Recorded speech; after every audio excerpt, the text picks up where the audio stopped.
Welcome to Rotten Potatoes with Forrest. And Bryce, and we're here to ruin your favorite TV shows, movies, and video games. This week we'll be ruining Mythic Quest, Season 2, Episode 1 and 2, kind of. So, Yeah, they dropped a double feature on us this week. right. So, I think I didn't get into Mythic Quest until just I recently. forced you to. Right. And I've been getting told by people to watch it for a while now. And, I watched the full first season in, a day and a half, and it was great. It was amazing. I loved it. And then these dropped just a week after I got into it and watched it, so I was pretty excited about it. So I'm glad you helped me get into it. So Yeah, because I think when I got the new iPhone, I was like, man, you need to watch Mythic Quest, you need to watch C, you need to watch things like The Bankers. Like, there's so many good things on Apple TV, and it sucks that we're in this realm of subscribe. yeah. And, just everything penny pinches and piles up. But both of us are diehard Always Sunny in Philadelphia fans, like super diehard. And then you have the creator, Rob McElhenney, who is the creator of Always Sunny. I mean, he is the one that started Always Sunny, Mac. And you got Cricket in there. Mm-hmm. I guess those are the only two from Always Sunny, but Charlie writes in on it. All of them write in on it. Right. So I mean, you can definitely tell it's like an Always Sunny feel to it. And man, I dove real deep. Like, I had to watch it that first season every week and stuff. And it's funny, I was watching an interview with Rob McElhenney, and he just it's so he hates WoW and all that stuff so much. That's why he made this TV show. It was literally talk shit on essentially not really Blizzard, but just companies like that. And it's definitely true. Seeing that stuff, I think from our perspective with being creatives and stuff. I mean, you're more of a creative and I'm more on the marketing side, but our struggles and our battles that we had with Jan, I can feel it. I can see it. And especially because you know how Poppy's now the boss along with Ian. How they're like, oh, just whip up some magic and do this and do that and oh my god, and get all this done. And then the art guy was like, so do we do your idea or her idea? Well, we just do both. We just scrap whatever's not there. I was like, right. That's what I tell the Forest all the time. I was thinking about that the whole time. I was like, let's do this, let's do that, let's build this, let's create that. And you're like, that's a lot. And I'm like, yeah, but just whip up your magic, we'll be fine. I felt your pain. At one point, one of the art people in there comes up and previously he's like, I have a master's in fine art. What do you mean? And he's like, I'm a high level artist and you're just talking to me like I'm just this child or something, and later on he's like, oh guys, you did such a good job on this, thanks for whipping this up for us. And he's like, yeah, we spent all night on this, working really, really hard on all your different projects that you had to have. Here they are, and just no gratitude, nothing. They're just like, oh, okay, thanks. It's like, come on. It's like, I feel this so much. I was like, this is me. But yeah, I kept thinking about it. I was like, I just wanted to call you or text you during that, because I was like, this is 100% your pain. You're 100% your pain. And I was like, man, I can't say anything. I gotta keep quiet. Yeah. But that by far was probably the funniest aspect of the first two episodes, which is, I think, and it's it's not funny for anybody else, but us being part of that environment and part of that beast, it really rang home. And I was just I was dying, dude. I was just straight up yeah, for sure. They just kept bringing stuff up, and I was like, God, this is so real. This keeps happening. It's like my daily life. Yeah. And then how Cricket was like, oh yeah, I'll have the art department fix it right up. When she was like, oh, it's Sea of Ashes, and then as soon as she's like, oh no, I want something else, she just throws it away. Oh yeah, art department will whip us a new one again. It was nothing. I think, and I feel like this season's really gonna focus on that, because when what was it, Joe or Rachel was like, hey, why don't we build a game where everyone can decorate and everyone's their own artist, and it's going to be so easy. And she's presenting that in front of the whole art department. Like I Oh, feel like Poppy, it, yeah, or was it Poppy? yeah, Okay, I can't remember who it was. And yeah. so I think this whole season's just gonna be like a really drag and like, because I really think like Rob McElhenney's like he's doing this as satire to make fun of these type of games, Mm-hmm. because like the first one is like all about pushing out the new update, all about like buying, which I wasn't really into WoW ever, but everyone was always, oh yeah, can you the new expansion, the new expansion, the new expansion. And so I think like first season was really about that money grab that like things like WoW do, and then this one I Mm-hmm. think this season's going to really focus on just shitting on the art department essentially, Yeah, and it's got a feel for push that for people to the sure. brink. Yeah, But and it's the season opener wasn't as strong as I wanted it to be. no, There were some good parts, there were some funny parts, but really, it lacked what the first season had, um, from what I can tell. So like I like there's some good jokes like the art department and how like everyone's having sex dreams about Ion and like they can't she can't get past it in her own head and they're like, oh, it's just part of a business structure, like he's your boss kind of thing. And even like the uh the head, what is he, the producer there, executive producer, even he's even like, yeah, I've had sex dreams about him. He's like, he worked for you, you shouldn't be having those sex dreams. And he's like, oh, odd.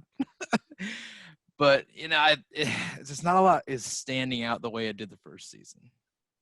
no. You have David being like he is like Cricket from Always Sunny in Philadelphia, just like getting pushed around Mm-hmm. by Ion and everything. It's like that piece is it's kind of funny, but yeah, like I said, when I watched that first episode, I saw that it was like a double feature type deal, and I was like, do I really even want to care to watch that second episode? Because that first one was just so. I mean, it had some hits, but it was just Right. very slow and just not. I mean, it was just weird. It was too focused on the sex dream. You know what I mean? Like Mm-hmm. that's all it was like that power grab type deal.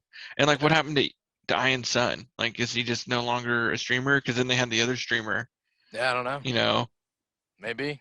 So yeah, that's what I don't understand. Is that it was kind of like they left a lot of season one in the past, and like Yeah. there's a lot going on between season one and season two that I feel like is not Mm-hmm. there, or that they should have bridged.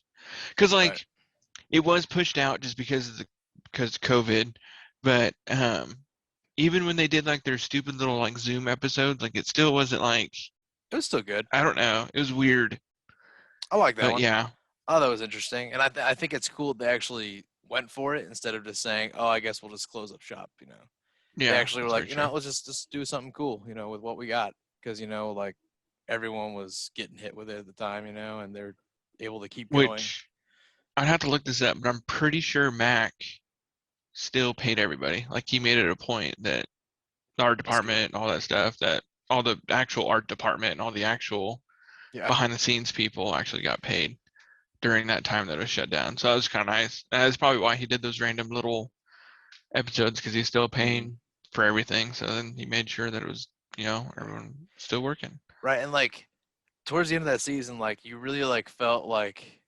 everything coming together, everybody connecting, like as a company and like as like the different relationships and levels in there, and like how everyone was really feeling this pandemic thing in that episode, and like at the end he comes to see Poppy, and like it's this like emotional breakdown of everyone's like having a hard time, and then the next episode is this crazy like fair that they had of like everybody larping Oh for yeah, for the company, and that was pretty funny. It was really random that they did that, but it was hilarious. yeah. Well, and that's what like I guess that's the issue that I have, because season one, like you have Poppy getting ready to jump ship, you have just everything is like falling apart, and then there's just a lot of emotional ties and bonds, and like it was really like a good story. Hmm. And then I feel like season two, there's really not a lot of tying in. I mean, like Poppy like outsmarted him on the Women's Day thing, but like Yeah. really wasn't like I don't know, it wasn't crazy or anything. And I just said like 15 times. Eh, you know.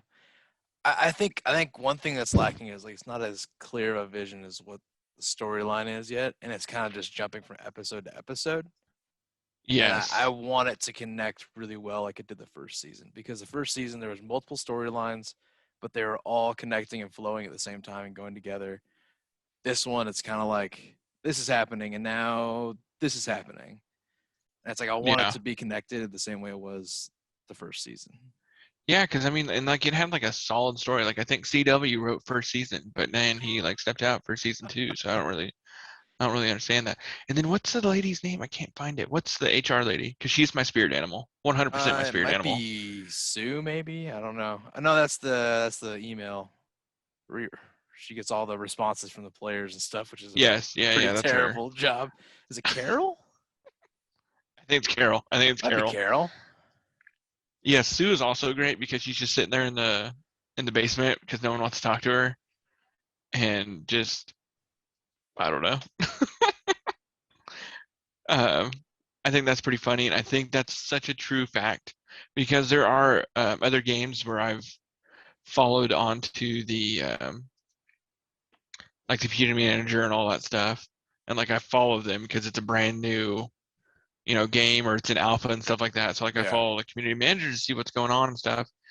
And 100% that's so fact. Like anytime something like screws up, like they get roasted and reamed alive, like as if they were like the owner, developer, art department, marketer, everybody.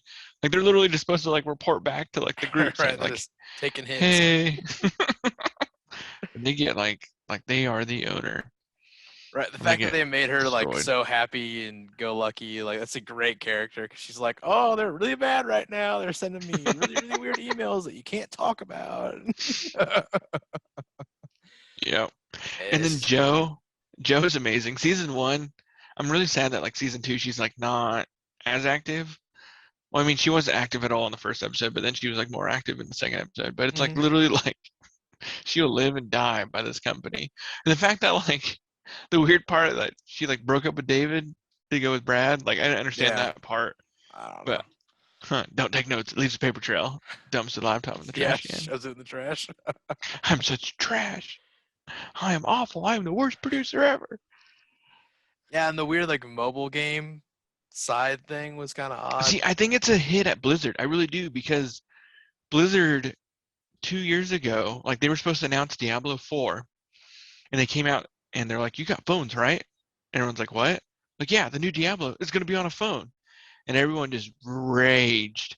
And it's still not even out. Like Blizzard is so takes forever to do anything that Diablo 4 or even Diablo Immortal hasn't even came anywhere near out. But I really think that was such a jab at Blizzard because literally like everyone roasted it. It became a meme Yeah. because literally the guy was like, "You got game, like you got a phone, right? You get games on your phone," and they Yeah, and pushed the mobile market it, hard. it was great because at that moment he's like, what do you guys think of mobile games?" I'm like, oh, they're trash, they're terrible. Why would anybody play those? They're not even real games. And then he's like, okay, are you gonna go with your ethics or money or something like that? And they're like, oh yeah, well, great, we'll love it, we'll do it. And that's the perfect jab because it's like you said, like it's them giving up their ethics of putting out a really good game instead of or testing a game that they love and then just going for, oh, let's do a mobile game and grab some money. Yeah, yeah, that's exactly what it is. Which they're never hurt for money. According to season one, they made tons of money. Which again, Activision, Blizzard, they had a record year last year and still laid off like a good chunk of their That's crew. true. So, you know what I mean? Like it just seems that like Yeah. either Apple or Macalini or somebody has their eyes set on Yeah. Blizzard and can't stand them Yeah. because they're Kind making of fun feels of that way. WoW, they're making fun of the mobile games, they're making fun of all sorts of shit. So it just cracks me up, especially being someone that like loves Blizzard. It's but it's so factual at the same time. Like I can't defend it. I can't defend it whatsoever. Yeah. But I don't Yeah. know. I mean, and now we're seeing that the relationship of both the testers is like they're together kind of now. And I don't know what that's going to mean for the storyline or if it's going to mean anything. I can't tell yet. And I don't know. I guess they'll try to push it some just so that it's in the right. spotlight. And they've already been like But I fighting don't because they're think. creating a mobile game or whatever. And I don't know. Ooh, they could rift. Right. They And go. that's, They replay season one and get picked up by another company. yeah, it could be. But I guess I'll have to wait a few episodes and see if they bring in the flow that I'm looking for. Because right now it's just not really there. No, it's absolutely not. I just yeah, I'm not a fan right now. Hmm. And then oh yeah, did you recognize the voice? That's what I thought it was. Do you recognize the voice of the tester that replaced what was it, Rachel for a little bit? No, I don't think so. Or it wasn't Rachel, it was Dana. He was a dude. I remember who he was. I don't remember his voice though. His name's John DiMaggio. He's the voice of Bender, like off Futurama. I don't know if that's the right Wasn't guy. he Dan? No, he was Craig. Craig. No, no, no. Dan was the guy that was he's the one that owned Cold. What was it? Cold. The one that Poppy was gonna go to Okay, yeah, before. that makes more sense. Yeah. Yeah, that was him. That's yeah. Sorry, two fat guys. I feel like I'm fat discriminatory, even though I'm fat. They Wow. all look alike, I guess. I don't Sorry. know. Canceled.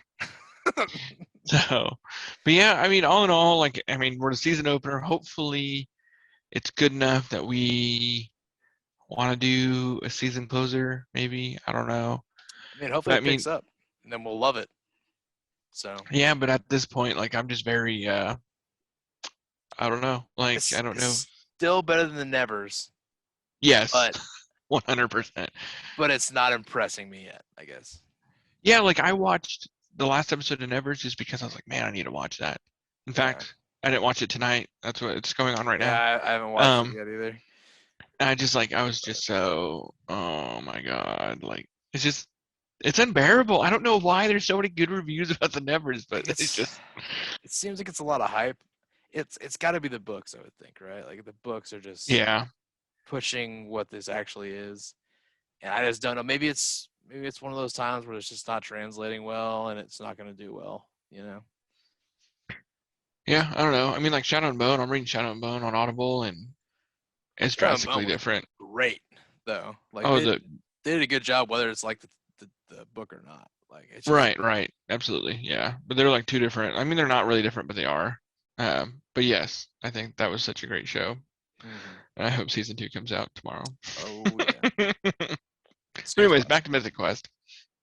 Um, yeah. Um, and like Pooty wasn't in. That's his son, Pooty. Yeah, yeah, Yeah. And like I'm hoping he might come back because like that was like a good piece of the show, I feel like. But it wasn't. yeah. It was I mean, weird. the end of it though is it's kind of like him like getting defeated and like people are like Pootie sucks. So maybe like that was supposed to be like the end of him streaming or something, you know? Yeah, but again, he's his son. You know what I mean? I don't know. And it's so funny that like it's just such an Always Sunny like vibe Mm-hmm. where he's like, my son's or my dad's name was Ian, so I changed my name to Ian. Ion, yeah. You're right. Because from the beginning, I was like, "See, his name's Ian," and it was like, "No, it's Ion," and it's like, okay, that's cool, I guess. You do Very you. weird. But yeah, and that's yeah. That pretty That much was covers it, very though. I think really like I wasn't super impressed, and I'm kind of sad. yeah. I mean, I hope it goes further. I hope there's something that comes together. Maybe because we were able to binge it. The first two episodes were kind of like the first two episodes here, where it just Mm-hmm. wasn't a whole lot going on. So Maybe maybe that's it. could Because be. it's all kind of ran together. I mean, I watched it last year, so I don't really remember what the first two episodes were like and stuff. So, Yeah. um, but hopefully it picks up. I think it will. I really do. If not, that sucks. Always Sunny's always there, so we're fine. It's True. still got like 3 more seasons, so we're good. Yeah. Um, but yeah, so I think that wraps it up for this week. Yeah. Don't forget to like, subscribe, wherever you listen to podcasts at. Obviously, you're listening on here, so don't forget to hit the download on that. On YouTube, make sure to hit the bell icon and subscribe so you know when we're coming out. Yep. So you can watch us there. If you guys want to watch anything or see anything, not watch anything. If you guys want us to review anything or spoil anything, let us know. But yeah. Well, tune in next week, guys, and we'll spoil something new.